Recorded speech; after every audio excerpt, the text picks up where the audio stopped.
صاد سورۃ صاد کی ابتدا میں بڑی شاندار تمہید ہے۔ وہ دراصل اہل مکہ ایک مرتبہ بلکہ دو مرتبہ ایسا ہوا کہ آئے تھے، ابو طالب کے پاس بھی آئے کہ آپ ان کو سمجھائیں کہ یہ جو ہے نا اپنی اس بات سے بعد آ جائیں، اور جو مطالبہ ان کا ہو ہم پورا کرتے ہیں۔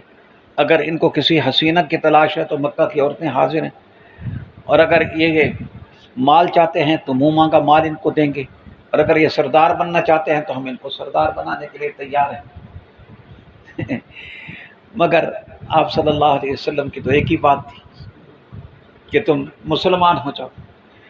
اب ان کو یہ بات سمجھ نہیں آتی تھی۔ انہوں نے کہا عجیب بات ہے، دنیا کے اندر جنگ جو ہوتی ہے وہ تو انہی چیزوں کے لیے ہوتی ہے، اور یہ سب چیزوں کو ٹھکرا رہا ہے۔ تو تعجب کے طور پر کہنے لگے اجعل الآلیۃ الہ واحدہ، اثر سرائے کی چیزیں مفہوم تھی سی، ہائے ہائے یک خدا مدہ ایک کو خدا بڑھا دو، ایک خدا پر اتنا بوجھ کیوں رکھے؟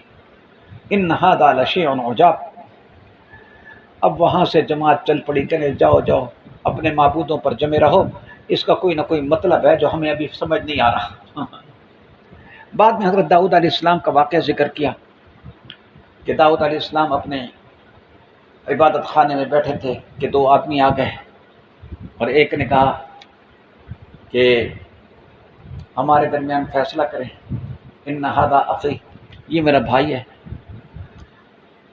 ان ھذا اخی، یہ میرا بھائی ہے، لہو 99 ناجہ، اس کے 99 دمبی ہیں اور میری ایک دمبی ہے، اور یہ ایک دمبی بھی مجھ سے لینا چاہتا ہے۔ حضرت داؤد علیہ السلام نے فرمایا لقد ظلمک بسؤال نعجتک الی نعاجہ، اس نے ظلم کیا، زیادتی کی۔ پھر بعد میں ان کو خیال ہوا کہ مجھ سے لغزش ہو گئی ہے، تو خر راکعا معنا۔ یہاں پر ایک بات میں عرض کرتا ہوں، تفسیر کی بعض کتابوں میں یہاں پر ایک غلط قسم کا قصہ لکھا ہے جس کو کہتے ہیں اوریا کا قصہ، وہ بالکل غلط ہے، دہرانے کی ضرورت بھی نہیں۔ بس اتنی بات سمجھ لیں کہ حضرت مفتی شفیع صاحب رحمۃ اللہ علیہ فرماتے ہیں ابہموا ما ابہمہ اللہ، جس چیز کو اللہ نے مبہم رکھا ہے تم بھی اس کو مبہم رکھو، تم بھی اس کی تفتیش میں مت پڑو۔ کوئی واقعہ ہوگا، کوئی چیز ہوگی، بس اس کے اندر جو عبرت ہے، درس ہے، وہ لے لو، باقی کو ختم کرو۔ حضرت سلیمان علیہ السلام کا واقعہ ذکر کیا۔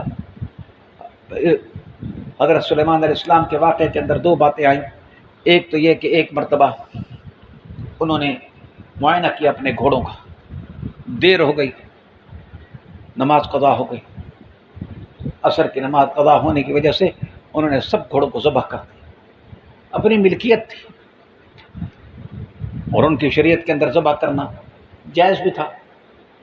انہوں نے اللہ کی رضا کے لیے گھوڑوں کو ذبح کیا، اللہ نے ہوا ان کے تابع کر دی۔ ایک مرتبہ سلیمان علیہ السلام نے قسم کھائی کہ آج رات میں اپنی ساری بیویوں کے پاس جاؤں گا اور جو بچے پیدا ہوں گے ان کو مجاہد بناؤں گا، مگر انشاءاللہ نہ کہہ سکے۔